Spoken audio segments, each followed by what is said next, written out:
Livro Memória de um Suicida, pelo espírito Camilo Cândido Botelho. Vinde a mim, capítulo 17. Aníbal entrou ao comentar a urgência de cada um de nós,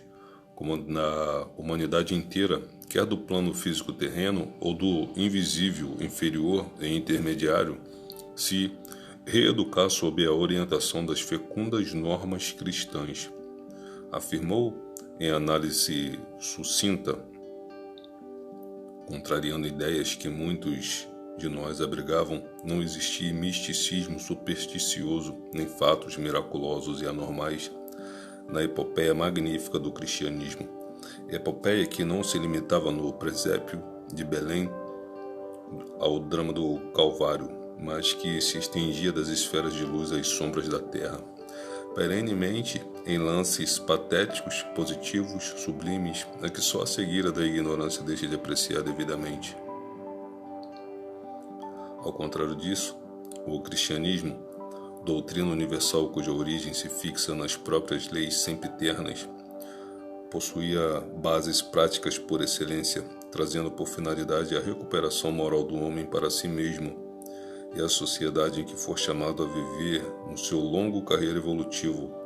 com vistas ao engrandecimento da humanidade perante as leis sábias do Criador.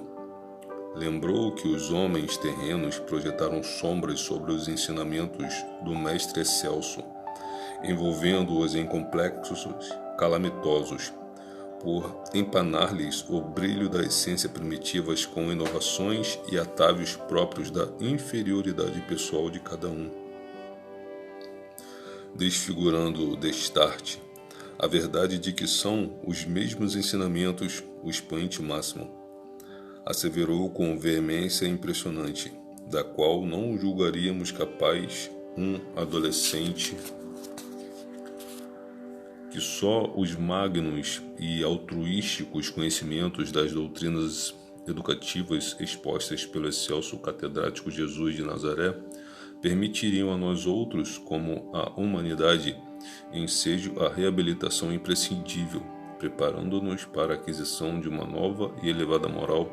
para a sanidade de ações capazes de levarem a alvorecer em nossos míseros corações horizontes vastíssimos de ressurgimento pessoal e coletivo, de progresso legítimo na escala de ascensão para a vida abundante da imortalidade. Que doutos, sábios, gênios que fôssemos, de nada nos aproveitaria tão lustrosos cabedais se ignorantes continuássemos das normas da moral do Cristo de Deus, em cuja aplicação reside a glória da felicidade eterna, uma vez que sabedoria sem amor e sem fraternidade tem suas fictícias glórias apenas no seio das sociedades terrenas. Participou-nos em seguida que sua primeira aula consistiria na apresentação de sua personalidade a nós outros, seus discípulos, que necessário seria que o conhecêssemos intimamente, a fim de que seus exemplos nos estimulassem na senda espinhosa em que seríamos chamados a solver vultosos débitos, porquanto será sempre de boa pedagogia que o mentor apresente seus próprios exemplos aos alunos a quem inicie e também para que aprendêssemos a amá-lo, a nele confiar, tornando-nos seus amigos, considerando-o bastante digno de ser ouvido e acatado. Que pudéssemos, em primeira análise, observar nele próprio os efeitos inacessíveis de um caráter reedificado pelo amor do bom pastor, redimido pelos preceitos que deveríamos, por nossa vez, conhecer para nos reerguermos das sombras da impiedade em que jazíamos, pois a verdade era que desconhecíamos totalmente o cristianismo legado pelo Mestre Nazareno. Não éramos cristãos, senão adversários do Cristo, ovelhas rebeladas que, em verdade, não conheciam o seu pastor. Então, o jovem Aníbal contou-nos a sua vida, não apenas a existência última, testemunhada em terras da Itália durante os ominosos dias da Idade Média, mas as variadas migrações terrenas no giro evolutivo que lhe fora próprio, seus delícias como espírito em marcha, que também é, as lutas pela redenção, frente aos sacrifícios e às lágrimas das reparações, os impulsos para o bem, os incansáveis labores que lhe trouxeram os méritos nas inspirações do vero arrependimento do tempo perdido. Labores sempre crescentes, cada vez mais árduos, assim também os aprendizados realizados durante a erraticidade, tarefas e missões no plano astral como no material, a fim de provar a eficiência dos progressos adquiridos, seu devotamento a Jesus Nazareno, a quem se ligara pelas ardências de uma paixão que nada mais poderia ensombrar ou arrefecer. No entanto, era com assombro que ouvimos as palavras de Aníbal, traduzidas com imagens e cenas a se refletirem na tela miraculosa que lhe ficava junto. Assim que, enquanto falava, a realidade de suas transmigrações terrenas e espirituais se reproduziam ali com tanta verídica nitidez que nos julgaríamos co-participantes seus através das idades ressuscitadas dos repositórios secretos dos seus pensamentos, pois alta sugestão sobre nós exercida dominava nossas faculdades, ligando-as à vontade do mentor e dos seus cómperas ali presentes, e levando-nos a olvidar de que não passávamos de meros alunos que recebiam a introdução à primeira aula, positivamente mais real, mais completo e sugestivo do que o cinematógrafo dos dias vigentes, mais convincente que as cenas teatrais que tanto absorvem e arrebatam o observador, porque era a vida em si mesma, natural, humana, realmente vivida. O retrospecto do pensamento de Aníbal ia passando gradativamente pela tela enquanto nem mesmo desta nos lembrávamos, pois não a distinguíamos, senão os fatos empolgantes que se decalcariam em nossas mentes quais estímulos para futuras tentativas. Quando cessou o dramático desfile, o belo instrutor adolescente surgiu ao nosso entendimento como um ser amado de quem nunca mais nos desejaríamos apartar. Fora, por assim dizer, um consórcio de nossas almas com a sua, o que se verificara por meio das exposições feitas, porquanto a mais viva atração afetiva nos impelia para ele, correspondendo assim os nossos sentimentos aos seus nobres e fraternos desejos. Não obstante, observando nossa confusão, pois surpreendia-nos o fato para a explicação do qual não trouxéramos conhecimentos suficientes no acervo dos cabedais intelectuais até então adquiridos, falou ainda o Lente, suspendendo em seguida os trabalhos por aquele dia. As cenas a que acabastes de assistir, deslizando sobre esta tela reprodutiva, que não é senão um espelho singular para vós desconhecido, no qual deixei que refletisse minha própria alma,